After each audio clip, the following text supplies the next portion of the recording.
Glória a Deus. Se os irmãos quiserem se aproximar mais, para ficar mais próximos, fique à vontade. Vamos orar mais uma vez? Pai amado e Pai querido, só o Senhor tem o poder de nos dar a vida e também, Pai, de nos preservar a vida que deu. E foi isso que o Senhor fez conosco, Pai, no dia de hoje, nos despertando mais uma vez, mantendo o fôlego, Senhor, em nossas narinas. Como não ser gratos a Ti por tamanhas bênçãos que o Senhor tem nos concedido, Pai. Não era nem para nós estarmos aqui, não era nem para nós estarmos vivos, mas estamos. E sendo que estamos, Pai, nós queremos dedicar a Ti o nosso ser, nós queremos dedicar a Ti o nosso viver. Estamos expressando isso, Pai, entregando ao Senhor esse primeiro dia da semana, essas primeiras horas do primeiro dia, para Te adorar, para Te buscar, para aprender mais da Tua palavra, Pai. Vem nos ajudar, vem nos abençoar, que esse tempo ele também seja proveitoso para cada um de nós. Obrigado, Pai, por termos chegado até aqui. Abençoa também, Senhor, aqueles que não puderam vir. Senhor, minha esposa ficou com o Luquinhas, que tem estado um pouco febril. E demais irmãos, Senhor, também não puderam. Que o Senhor lhes abençoe, que o Senhor restaure a saúde física de cada um deles. Pois tudo isso, Senhor, nós pedimos crendo em Ti. Por isso já agradecemos. Em nome de Jesus Cristo. Amém e amém. Glória a Deus. Quem aqui gosta da Bíblia como livro? Levanta a mão. Quem gosta da Bíblia? Quem aprecia a Bíblia, a palavra de Deus? E quem poderia me citar um motivo porque você gosta da Bíblia? Eu gosto da Bíblia por isso, pastor. Pode citar, fique à vontade. Júnior. Ela tira suas dúvidas. Glória a Deus. Porque você aprende cada vez mais, né? Ela é um livro que faz o nosso conhecimento crescer cada vez mais. Glória a Deus. O que mais?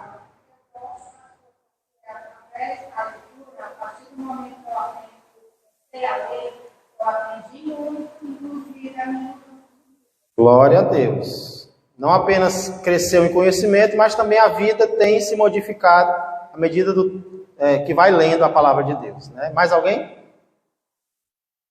Por que você gosta da Bíblia? Crente que não gosta de Bíblia, tem algo errado aí, né? O crente ele tem que gostar de Bíblia. Por que você gosta? Porque a Bíblia atrai você. Ah, muito bem. Glória a Deus. Glória a Deus. Para quem não conhece, a nossa amada irmã está aqui hoje. Ela é a avó do William, né, que congrega conosco. E ela é mãe do saudoso pastor Ricardo, que foi pastor aqui na nossa igreja, né, está com Jesus agora. E ela está nos visitando essa manhã para acompanhar o filho, o neto que está no discipulado, né? Glória a Deus. Irmãos, ela falou que gosta da Bíblia porque ela fortalece, né? Porque ela dá força, vigor nos momentos de dificuldade. É verdade mesmo. Quando nós estamos fracos, nós lemos a palavra e às vezes o que alguém fala não entra no nosso coração, né? Mas quando a gente abre a Bíblia, Deus fala através da Bíblia conosco. Irmãos, nós podemos citar vários motivos para gostarmos da Bíblia. Além desses que vocês citaram, de outros, um que me faz admirar muito a palavra de Deus é o fato dela não esconder os erros dos personagens que são narrados por ela. A palavra de Deus, quando ela fala sobre a vida de alguém, se esse alguém tiver feito coisas boas, ela fala. Mas se esse alguém também tiver feito coisas ruins, coisas erradas, ela não esconde. Ela também conta. É diferente de 2 filmes que eu assisti recentemente sobre um pastor brasileiro. E quem fez os filmes foi a empresa desse pastor. E nesses filmes ele não tem erro nenhum. Você assiste os filmes sobre ele e você acha ele a pessoa mais maravilhosa do mundo. Ele é bonzinho, né? Ele é educado, ele não se irrita, Então, é uma pessoa que não comete erros nenhum. É um filme suspeito, digamos assim, porque qual é o ser humano que não erra, né? Já a Bíblia, quando ela vai falar de Abraão, ela mostra ou não mostra os erros de Abraão?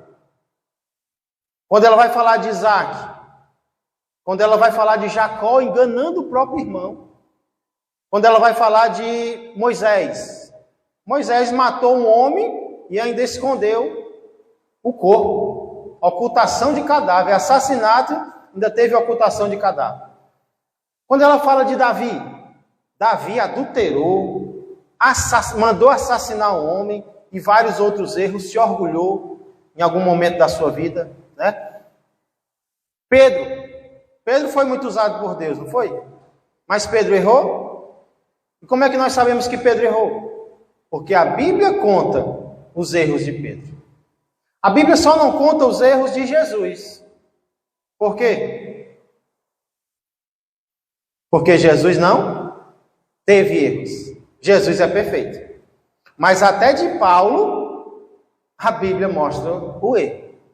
Até de Paulo, pastor. E Paulo errou. Errou.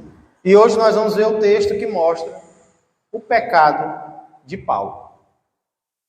Para isso eu convido você a abrir a palavra de Deus no livro escrito por Lucas. Escrito por Lucas, mas que se chama Atos. Atos, capítulo de número 22. Atos fica depois de João e antes de Romanos. Irmã Nájila está aqui nessa manhã, né, com a bebezinha Maria Helena. Quantos meses? 3 meses. Glória a Deus, viu? Sejam bem-vindas à casa do Senhor. Depois a gente ora por ela, né? Glória a Deus. Então, irmãos, nós, aos domingos pela manhã, nós temos estudado sobre a vida de Paulo. Nós começamos vendo onde ele nasceu, onde ele cresceu, o que foi que ele se tornou, um religioso, um fariseu, que inclusive concordou com a morte de Estevão. Depois nós vimos o encontro maravilhoso que ele teve com o Senhor Jesus no caminho para Damasco, e a vida dele se transformou ali. Ele começou a pregar a palavra de Deus e foi pregando cada vez mais. Teve a primeira viagem missionária, a segunda, terceira, e agora, finalmente, Paulo chega em Jerusalém. E nós vimos que em Jerusalém ele é falsamente acusado, espancado, quase morto, quando a guarda romana chega para impedir. Paulo pede então para se defender perante o seu próprio povo, porém a defesa que ele faz não é suficiente. Algumas pessoas não entendem ainda por que Paulo está sendo perseguido pelo seu próprio povo. Agora então Paulo vai ter a oportunidade de se defender mais uma vez. Só que agora vai ser diante de um grupo seleto de pessoas que juntas formam o Sinédrio de Israel. Vamos já entender o que é o Sinédrio.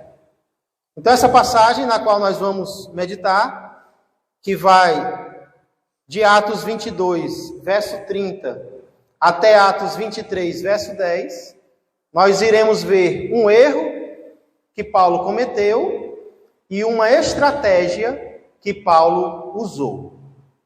O erro de Paulo se encontra no verso 30 do capítulo 22 até o verso 5 do capítulo 23, e a estratégia que Paulo usou em sua defesa se encontra nos versos 6 a 10. Vamos começar vendo então que erro foi esse que o grande apóstolo Paulo cometeu. Será, se é que ele cometeu algum erro? Vocês vão me ajudar a decidir isso, ok? Começando então de Atos 22 e 30, indo até o verso 5 de Atos 23, diz assim: No dia seguinte, querendo certificar-se dos motivos porque vinha ele sendo acusado pelos judeus, soltou-o e ordenou que se reunissem os principais sacerdotes e todo o sinédrio. E mandando trazer Paulo, apresentou-o perante eles. 23 e 1. Fitando Paulo os olhos no sinédrio, disse: Varões e irmãos, tenho andado diante de Deus com toda a boa consciência até o dia de hoje. Mas o sumo sacerdote Ananias mandou aos que estavam perto dele que lhe batessem na boca. Então lhe disse Paulo: Deus há de ferir-te, parede branqueada. Tu estás aí sentado para julgar-me segundo a lei, e contra a lei mandas agredir-me? Os que estavam a seu lado disseram: Estás injuriando o sumo sacerdote de Deus? Respondeu Paulo: Não sabia, irmãos, que ele é sumo sacerdote, porque está escrito: não falarás mal de uma autoridade do teu povo. Somente até aqui, por enquanto. Irmãos, até esse momento, o comandante romano, que era alguém responsável por 1000 soldados romanos, era a autoridade máxima romana ali em Jerusalém naquele momento, ele ainda não tinha entendido por que os judeus estavam acusando Paulo. Paulo já tinha se defendido e ele ainda não havia entendido. Então, quem melhor para dizer para ele os motivos pelos quais Paulo estava sendo acusado do que a nata de Israel? E quem era a nata de Israel? Aqui nós vemos que era o Sinédrio. Trazendo para os dias de hoje, o Sinédrio seria uma espécie de STF de Israel. O Sinédrio seria o Supremo Tribunal Federal daquele país. Seria o órgão julgador máximo, onde tinha as pessoas com mais poder, com mais autoridade. E esse Sinédrio ele era composto por 71 israelitas, conhecedores da lei, de partidos diferentes. Vamos já ver 2 deles. Então, nada melhor do que o comandante ordenar que o Sinédrio se reunisse com os principais sacerdotes de Israel e Paulo falasse para eles. O comandante queria saber o que um ia dizer para o outro, porque ele queria dizer algo para o seu superior, mas o que ele tinha, qual o relatório que ele ia fazer de Paulo? Ele ainda não tinha entendido por que esse Paulo era tão perigoso, por que as pessoas perseguiam tanto ele, né? Então vai ter uma oportunidade agora. Ele chama o Sinédrio, ordena que o Sinédrio se reúna e traz Paulo para se apresentar perante eles. Quando Paulo chega, audacioso do jeito que ele fita os olhos daqueles homens, eu diria, cheios de si. Porque imagina você fazer parte do maior órgão de autoridade do seu país, né? Isso traz orgulho, pode trazer orgulho para qualquer pessoa. E aí Paulo fita os olhos neles e diz, como está no verso 1, varões e irmãos, ele começa amigavelmente, tenho andado diante de Deus com toda a boa consciência até o dia de hoje. Paulo começa dizendo para eles que ele não tem a consciência pesada por ter feito nada de errado. Ele vai mostrar, né? Eu creio que Paulo estava planejando mostrar que quem apareceu para ele foi o Deus de Israel. Ele está de acordo com a lei que Deus deu para o povo. Só que não dá tempo Paulo continuar, porque algo muito desagradável acontece. O sumo sacerdote, que Lucas diz quem é, como ele se chamava, Ananias, manda a quem está perto de Paulo que batam na boca dele. Irmãos, olha o que acontece quando nós não temos argumentos para debater com alguém.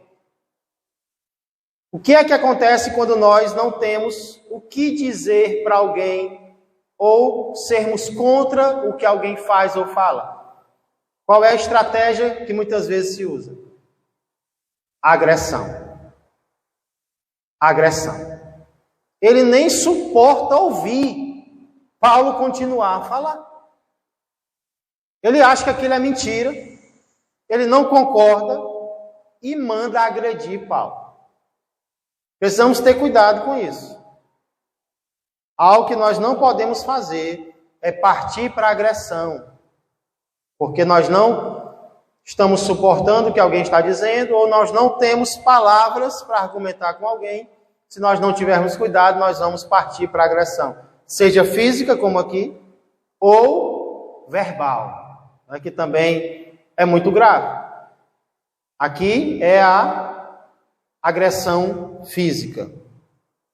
E é algo que combina muito com esse sumo sacerdote Ananias. O sumo sacerdote era o sacerdote principal, era o sacerdote líder. E os historiadores vão dizer que esse tal de Ananias, ele entrou no cargo de sumo sacerdote mais ou menos no ano 47 depois de Cristo, e ele foi demitido 10 anos depois. Então ele passou cerca de 12, 13 anos como sumo sacerdote. E dizem os historiadores que ele foi um dos mais cruéis, um dos sumos sacerdotes mais perversos que Israel já teve. Dizem também que ele era muito simpatizante do Império Romano, e por causa disso, no ano 66, ele foi assassinado pelos próprios judeus. Imagina você ser assassinado pelo seu próprio povo, porque o seu povo acha que você é um traidor, que você está apoiando o Império Romano, que está dominando Israel, né? Então esse Ananias não era boa peça. Era sumo sacerdote, mas não valia o que o gato enterra, né? Como se diz aqui no nosso estado. Era alguém que não tinha um caráter aprovado por Deus. Então ele manda que quem está perto de Paulo, parece que ele estava um pouco distante, cala a boca desse aí.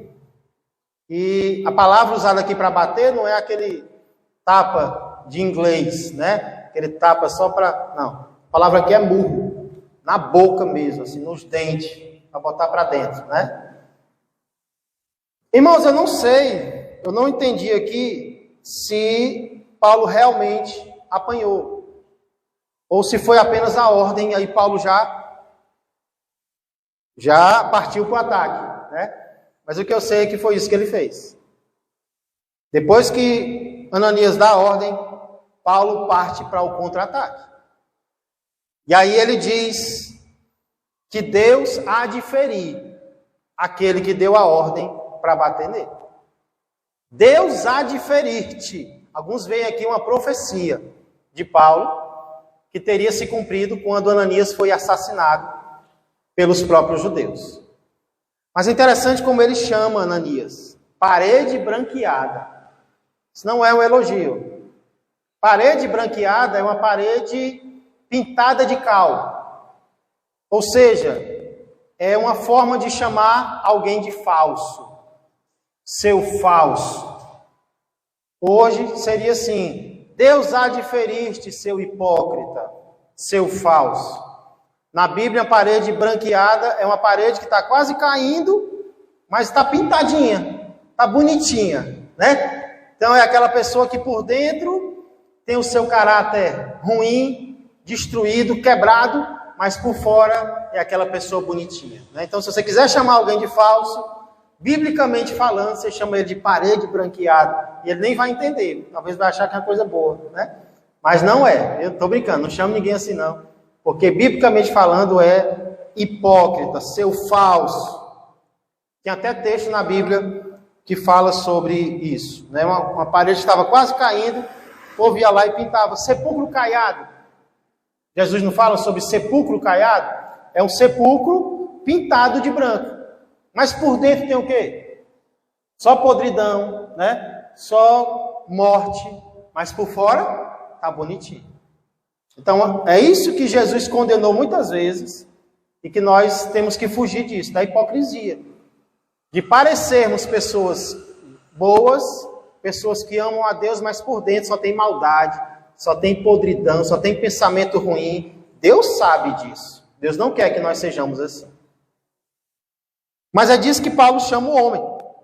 E ele ainda diz: tu estás aí sentado para julgar-me segundo a lei, e contra a lei mandas agredir. Aí eu pergunto para vocês, o que Paulo fez aqui é correto ou é errado? O que Paulo cometeu aqui foi um erro ou não?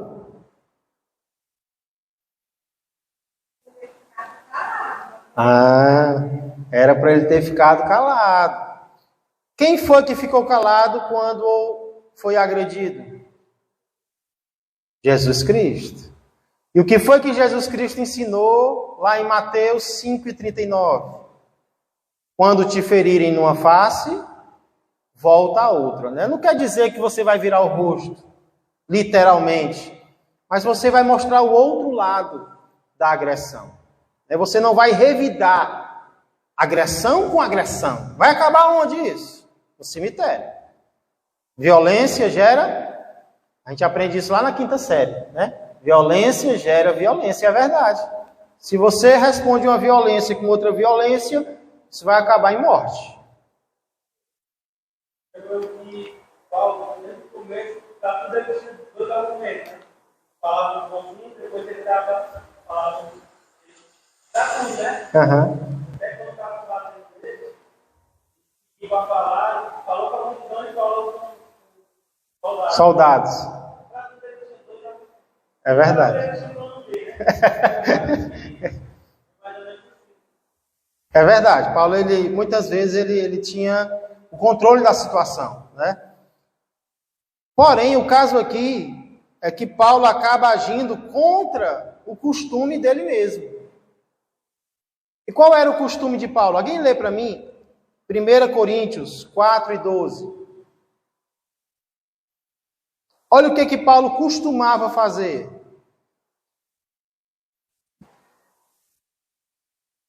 1 Coríntios 4:12. Como é que está na Bíblia de vocês aí?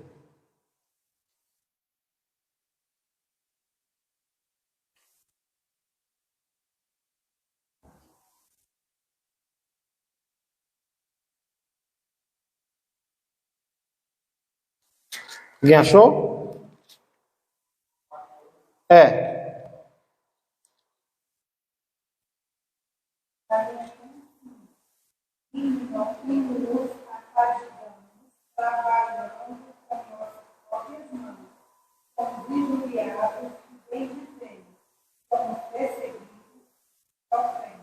Está muito parecido com a minha, irmã Rita. A minha diz assim: e nos afadigamos, trabalhando com as nossas próprias mãos. Quando somos injuriados, bendizemos. Quando perseguidos, suportamos. Então aqui Paulo diz que o costume dele como apóstolo era ser injuriado, era ser maltratado, era ser agredido, e em troca, bendizer, abençoar, falar bem. Só que em Atos não é isso que ele faz. Ele não bendiz, ele não abençoa. Pelo contrário, ele amaldiçoa. Então, podemos dizer que o que Paulo fez aqui foi um erro. Paulo cometeu um erro. Pode ser interpretado por este lado, né? Que Paulo perdeu o controle, Paulo se irritou. Não estava sendo fácil para ele, né? Venhamos e convenhamos. Não estava sendo fácil para Paulo tudo aquilo que ele estava experimentando. E tem uma hora que o ser humano pode realmente acabar perdendo o controle. Pode ser interpretado desta maneira, certo? O que eu sei é que isso foi tão chocante para quem estava ao lado dele, que eles perguntaram: você está injuriando o sumo sacerdote de Deus? Interessante que eles ficam impressionados com o que Paulo diz para Ananias, mas não ficam impressionados com o que Ananias mandou fazer com ele, né? Mandou dar um murro na boca dele. Com isso ninguém se impressiona, né? O sumo sacerdote pode fazer o que quiser, mas quando Paulo fala com ele de uma forma mais forte, aí as pessoas: você está falando mal do sumo sacerdote de Deus só porque ele mandou bater na tua boca? Né? Só porque ele mandou te dar um murro, tu fala mal dele? Então, às vezes, infelizmente, existe esse tipo de hipocrisia em nós. Aí, irmãos, quando Paulo ouve isso, você está injuriando o sumo sacerdote de Deus, ele dá uma resposta que divide opiniões. Eu quero saber a opinião de vocês. Verso 5. Olha a resposta que Paulo dá. Respondeu Paulo: não sabia, irmãos, que ele é sumo sacerdote, porque está escrito: não falarás mal de uma autoridade do teu povo. Paulo está citando aqui Êxodo 22 e 28, que diz para não amaldiçoar o príncipe. Mas como é que vocês interpretam essa resposta de Paulo? Será que Paulo realmente não sabia que aquele homem que mandou dar uma bofetada na boca dele era o sumo sacerdote? Ou será que ele sabia?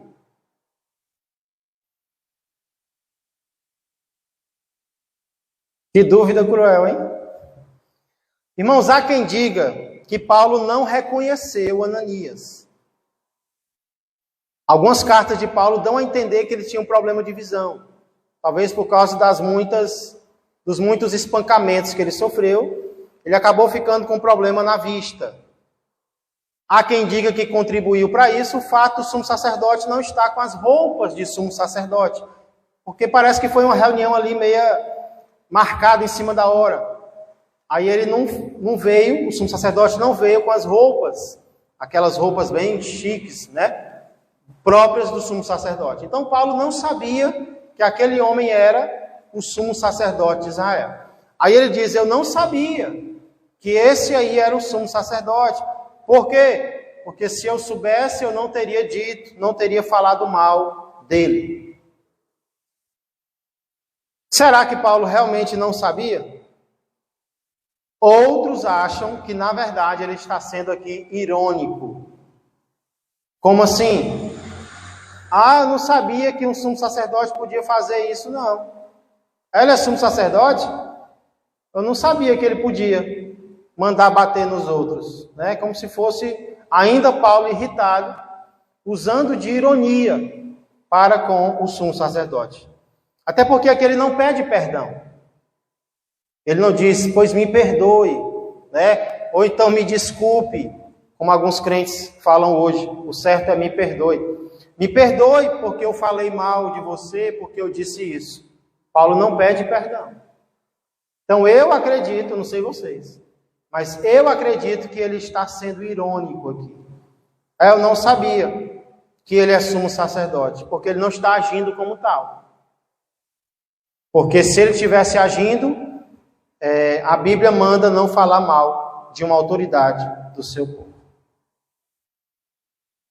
Irmãos, é possível que aqui, só nesses versículos, Paulo tenha cometido pelo menos 2 erros: descontrole com as palavras e ironia, né? Ser irônico com alguém.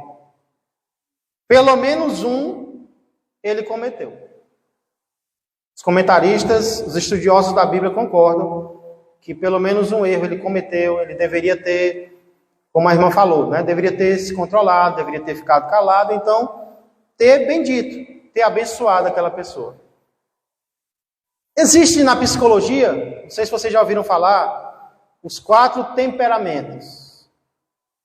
Não sei quantos já ouviram falar sobre isso.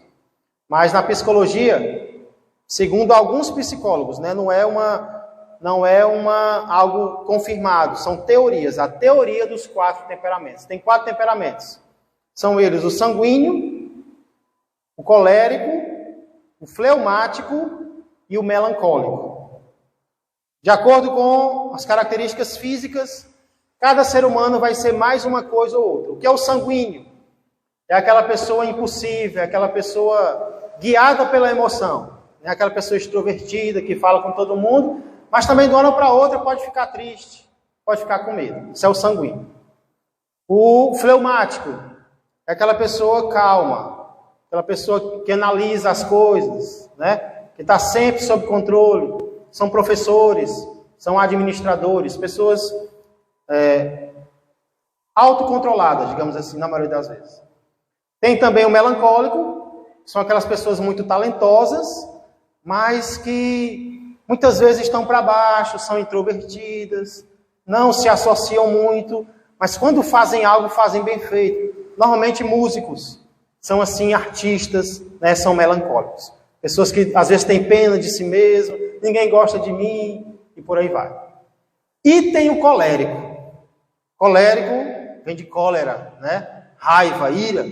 É aquela pessoa muito prática, muito líder, aquela pessoa decidida, mas que muitas vezes também acaba se irritando facilmente. Você estrala os dedos, ela já fica com raiva, né? Então aquela pessoa colérica. Isso é uma teoria, não tem na Bíblia não. Você não vai procurar na Bíblia não. Eles usam dizendo que na Bíblia tem. Abraão era fleumático, Pedro era sanguíneo. Aquela pessoa que falava pelos cotovelos, depois pensava no que falava. Aí, melancólico, eles dizem que Moisés era melancólico. E Paulo era colérico. Eu tenho um livro chamado Temperamentos Transformados, no qual o autor diz que Paulo era colérico. Paulo era uma pessoa decidida, era um líder por natureza, mas que às vezes se irritava. E aí ele usa justamente esse caso aqui, né?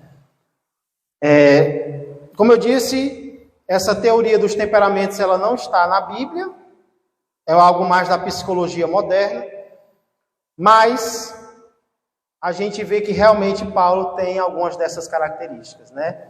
Alguns crentes têm algumas dessas características de colérico, de pessoa decidida, de líder, mas que às vezes acaba não sendo paciente com as pessoas e acaba se irritando muitas vezes. O que é que isso nos mostra, irmãos? Se nós concordarmos que Paulo errou, o que é que isso nos mostra aqui?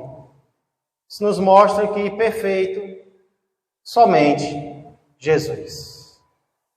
Até o grande apóstolo Paulo errou, até o grande apóstolo Paulo era pecador. Né? E a Bíblia, como eu disse, ela não esconde isso. Então essa é a primeira parte da defesa de Paulo. E aí tem a segunda parte agora. Eu quero ser mais rápido. No restante dos versos, Lucas vai falar sobre a estratégia que Paulo usa em sua defesa. Vamos ler os versos 6 a 10. Atos 23, 6 a 10. Sabendo Paulo que uma parte do sinédrio se compunha de saduceus e outra de fariseus, exclamou: varões irmãos, eu sou fariseu, filho de fariseus. No tocante à esperança e à ressurreição dos mortos, sou julgado. Ditas estas palavras, olha como Paulo foi esperto aqui. Levantou-se grande dissensão entre fariseus e saduceus, e a multidão se dividiu. Pois os saduceus declaram não haver ressurreição, nem anjo, nem espírito, ao passo que os fariseus admitem todas essas coisas. Houve, pois, grande vozearia, e levantando-se alguns escribas da parte dos fariseus, contendiam, dizendo: não achamos neste homem mal algum. E será que algum espírito ou anjo lhe tenha falado? Tomando o vulto a celeuma, temendo o comandante que fosse Paulo espedaçado por eles, mandou descer a guarda para que o retirassem dali e o levassem para a fortaleza. Vocês já ouviram falar na expressão dividir para conquistar? É algo que está muito na moda hoje, essa frase, né? Você vê em livros, dividir para conquistar. Ela é uma frase que foi dita por Nicolau Maquiavel, um estudante de política de muitos anos atrás. E o que é que essa frase quer dizer? Que você vai ser bem mais sucedido em uma guerra se você não permitir que as pessoas se unam. Se você lutar com elas separadas, umas das outras, divididas. Quando você divide um povo, você tem mais condições de vencer aquele povo, de conquistar aquele povo, né? Dividir para vencer, dividir para conquistar. Não é o seu exército se dividindo, mas o exército do inimigo. Quando você divide o inimigo, você pode vencer o inimigo. E aí, parece que Paulo entendia desse princípio. Ele nasceu antes de Maquiavel, mas ele entendia que um povo dividido, ele não vence. O que é que Paulo faz? No Sinédrio, havia saduceus e fariseus. E saduceus e fariseus, eles eram diferentes, eles acreditavam em algumas coisas diferentemente uns dos outros. Os saduceus, eles eram mais favoráveis ao governo, ao Império Romano. Já os fariseus, eles eram mais contra. Os saduceus eram mais ricos, os fariseus nem tanto. Mas a diferença fundamental entre esses dois grupos, para nós entendermos, irmãos, é que os saduceus não acreditavam em ressurreição de mortos. Eles criam que morreu, acabou. Não tem anjo, não tem espírito, não tem nada de sobrenatural, saduceu. Você conhece alguém que não crê em sobrenatural, que não crê na vida após a morte? Então essa pessoa seria um saduceu naquela época. Já o fariseu, ele acreditava. Ele acreditava na ressurreição, ele acreditava em anjo, ele acreditava em espírito. Saduceu não, fariseu sim. Paulo, sabendo que tinha saduceu e tinha fariseu ali, o que ele pensa? Eu vou jogar uma briga aqui para eles. Ele faz do motivo da sua prisão o fato dele estar sendo julgado por causa da ressurreição dos mortos. Eu sou fariseu, sou filho de fariseus, e por causa da ressurreição, viu, fariseus? Eu estou sendo julgado. Irmãos, o que é que os fariseus iam fazer? Esse é um dos nossos. Ele crê que nem a gente crê. E os saduceus, vixe, ele crê que nem os fariseus. O que foi que Paulo fez ali? Ele dividiu o sinédrio. Ele dividiu. Ele sabia que alguns eram contra e outros eram a favor da ressurreição. E ele joga a ressurreição para o debate. E se tem uma coisa que teólogo gosta de fazer, é discutir. Teólogo gosta de uma discussão, né? E aí Paulo coloca ali, e é isso que eles fazem. Eles esquecem de Paulo e vão discutir um com o outro. A tal ponto dos escribas, da parte dos fariseus, se levantarem para dizer: eu não vejo nesse homem nenhuma coisa errada. Já pensou? Já tinha gente defendendo Paulo. Será que um anjo falou com ele? Para irritar os saduceus, né? Ou foi um espírito? Sabendo que os saduceus não acreditavam nem em anjo nem em espírito. Rapaz, talvez um anjo falou com ele, um espírito. E aí, irmãos, foi tão grande a vozearia, como Lucas diz, foi tão grande a briga, que termina do mesmo jeito das outras vezes. Paulo a ponto de ser despedaçado por aquelas pessoas. Paulo dividiu e ele acabou vencendo mais uma vez, né? Ele dividiu para conquistar. E aí o comandante leva ele novamente para a fortaleza Antônia, para que ele seja seguro. O comandante achava que ali ele ia tirar as dúvidas dele sobre Paulo, mas parece que ele ficou com mais dúvidas ainda. Quem é esse homem? E uns querem matar e agora tem outros que estão defendendo ele, né? Irmãos, essa foi a defesa de Paulo perante o Sinédrio, Atos 22 e 30 até 23 e 10. E eu quero encerrar reforçando algumas lições que nós podemos aprender aqui. Primeira lição que eu aprendo aqui é que a Bíblia é um livro totalmente confiável. Muitas pessoas falam mal da Bíblia e dizem: a Bíblia é apenas um livro escrito por homens. Mas, irmãos, vamos pensar. Se a Bíblia fosse apenas um livro escrito por homens, eles falariam mal deles mesmos? Quem é que vai fazer uma biografia apontando os seus erros de propósito? Tem gente que proíbe que outra pessoa escreva sobre ele, porque ele não quer que os seus erros sejam contados. Por isso que tem autobiografia, né? É a biografia que a pessoa escreve sobre ele mesmo. Ele vai falar coisas boas dele, né? Se a Bíblia fosse apenas um livro qualquer, um livro humano, nela nós veríamos tantos erros de seres humanos?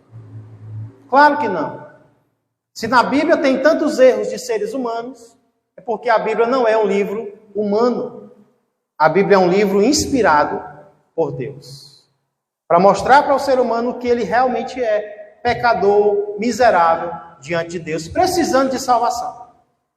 Então é por isso que nós podemos confiar na Bíblia. A Bíblia não é um livro mentiroso, não é um livro de mitos, de fábulas.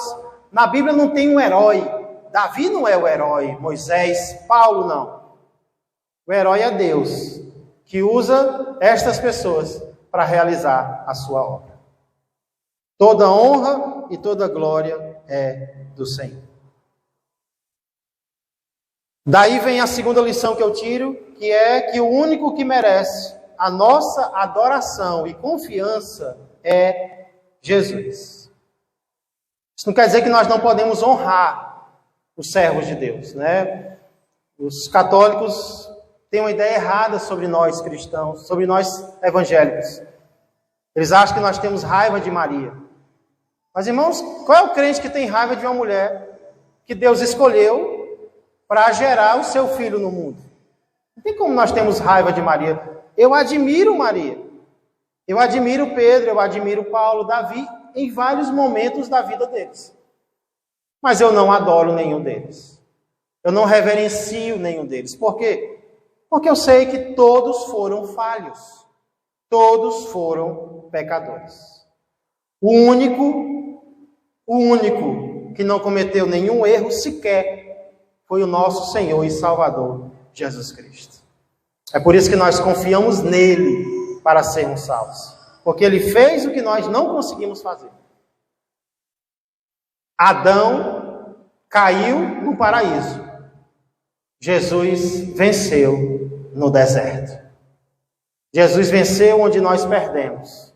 Por isso, ele merece toda a honra e toda a glória. Terceira lição que eu tiro aqui é que toda casa dividida contra si mesma não subsistirá. Nenhum grupo dividido vence. Sinédrio se reuniu para derrotar Paulo. O que foi que Paulo fez? Dividiu o Sinédrio. Quando o Sinédrio está dividido, o que acontece? Ele perde. Se a nossa casa estiver dividida, tem como a nossa casa prevalecer? Se a nossa família, uns contra os outros, tem como ela prevalecer? Não tem. Isso é bíblico. O próprio Senhor Jesus diz que nenhum reino dividido contra si mesmo subsistirá. Então, uma empresa na qual os funcionários estão uns contra os outros, ela não vai progredir. Uma igreja, se tiver partidos dentro da igreja, ela não vai crescer, ela não vai prosperar. Tem que haver união. Quando há união, há bênção de Deus, há crescimento de Deus. O que nós temos que buscar na nossa casa? Dar as mãos. Vamos dar as mãos. Vamos orar juntos, vamos batalhar juntos. Não somos inimigos. Nós somos do mesmo time. Na igreja, na empresa, no grupo que você estiver, no qual você faz parte, procure a união. Porque a união vai ser boa para o grupo. Desunião divide, desunião derrota. Desunião só traz derrota. Paulo soube disso, dividiu o grupo e aí ele escapou mais uma vez. Ok? Para concluir, a obra de Deus é feita por pessoas imperfeitas. E sabe por que a obra de Deus é feita por pessoas imperfeitas? Porque senão ela não seria feita por ninguém. Porque não existem pessoas 100% perfeitas. Não existe. Porque nós vemos que o próprio apóstolo Paulo teve um comportamento duvidoso. Alguns vão achar, não, eu acho que ele não errou. Outros, ele errou. Mas que foi duvidoso, foi. Mesmo assim, Paulo foi usado por Deus. Irmão, Jó vai dizer que Deus vê imperfeição até nos anjos. Já pensou? Como Deus é santo? Ele vê defeito até nos anjos, que dirá em nós. Mas o que é que ele faz? Ele continua sendo paciente conosco. Ele não se conforma com o nosso erro, mas ele é paciente com as nossas falhas. Tanto é que os versos posteriores a esses vão mostrar Jesus aparecendo para Paulo, para incentivar Paulo. E não é o que Deus faz conosco, irmãos? Mesmo depois que nós erramos, que nós pisamos na bola, que nós pecamos, muitas vezes Deus não vai aparecer para nós e dizer: ei, não desanima, não desiste, eu não deixei de te amar por causa disso, eu continuo te amando. Deus continua nos amando apesar de saber que nós somos tão falhos. O que nós temos que fazer então, irmãos? Primeiro, não vamos nos conformar com os nossos erros. Estou dizendo aqui que você, eu sou assim mesmo, né? Eu nasci assim. Inclusive, quem estuda os temperamentos. Uma vez eu estudei e eu percebi que eu estava querendo me conformar com aquilo que o livro dizia que eu era. Eu sou assim mesmo. Aí eu cometi um erro. Isso é próprio do meu temperamento. Cuidado! Não se conforme com os seus erros. Por outro lado, não espere ser perfeito para começar a servir a Deus. Tem gente que diz: pastor, quando eu parar de fumar, quando eu parar de beber, eu me entrego para Jesus. Não vai se entregar nunca. Porque quem vai te ajudar a vencer é Jesus. Você vai se entregar para Ele para quê? Se você tiver uma vida perfeita, você não vai chegar nunca a essa vida perfeita. Se entregue agora. Coloque-se à disposição agora. E aí Ele vai aperfeiçoar você. Então não espera ser perfeito. Quando eu for perfeito, aí eu vou começar a servir a Deus. Eu vou ajudar nesse ministério. Não, eu sou muito assim ainda. Não dá para eu servir a Deus, não. Dá. Pedro era muito assim ainda. E ele foi servir ao Senhor. Pedro falava pelos cotovelos.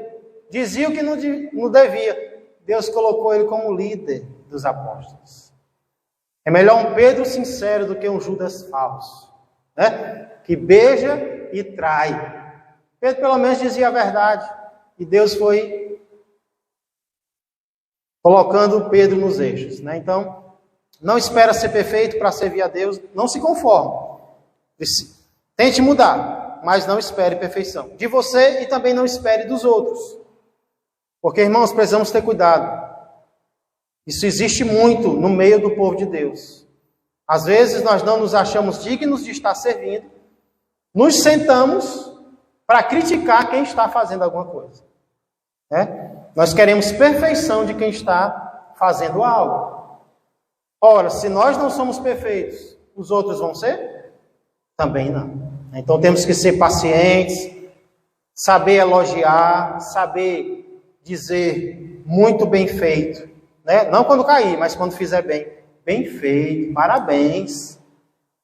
Já é uma forma de ajudar. Então, não vamos esperar a perfeição também dos outros. Vamos agradecer o que Deus tem feito através das pessoas. Mas fulano é tão assim, né? E está na frente do ministério tal, está na frente do departamento tal. Que bom que tem alguém à frente, irmãos. Louvado seja Deus, porque alguém está tentando. Ora por essa pessoa, ajuda essa pessoa, para que ela possa melhorar mais e mais. E assim, dando as mãos, que nós seremos felizes na nossa casa, é assim que nós seremos felizes na nossa igreja, na empresa na qual você trabalha, e Deus vai ser mais e mais honrado e glorificado. Amém? Vamos ficar de pé, vamos orar ao Senhor. Próxima oportunidade, se Deus quiser, vamos ver quando o Senhor aparece para Paulo, essa visão que eu acabei de citar, e também uma cilada que ele sofre. Ou para sofrer, Paulo.